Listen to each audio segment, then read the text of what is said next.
మనసు ఎప్పుడూ ప్రశాంతంగా ఉంటే ఆరోగ్యం, ఆనందం, విజయం సహజంగానే మన వైపుకు వస్తాయి.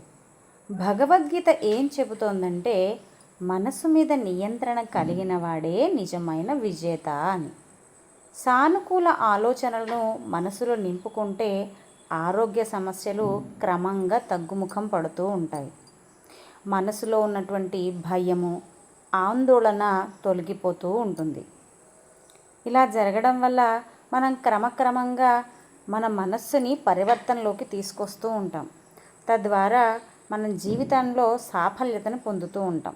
అందుకే మనస్సుని ప్రశాంతంగా ఉంచుకునేటటువంటి ఆలోచనలు మొదలుపెట్టండి. దీని ద్వారా ఆందోళన తగ్గి స్ట్రెస్కి గురయ్యేటటువంటి ఆలోచనల నుంచి మనల్ని మనం విముక్తులను చేసుకుంటూ ఉంటాం. అందుకే సానుకూలమైనటువంటి ఆలోచనలని మనసులో నాటడం మొదలుపెట్టండి. ప్రతిరోజు చిన్నగానైనా సరే మొదలుపెట్టండి. రోజు 1 నిమిషము 2 నిమిషాలు సానుకూలమైనటువంటి ఆలోచనలు మొదలుపెట్టండి. తద్వారా మీరు జీవితంలో సాఫల్యత పొందుతుంటారు. అప్పుడే విజయం మనల్ని వరిస్తుంది. నేను మీ సౌజన్య, స్పిరిచువల్ వెల్నెస్ కోచ్.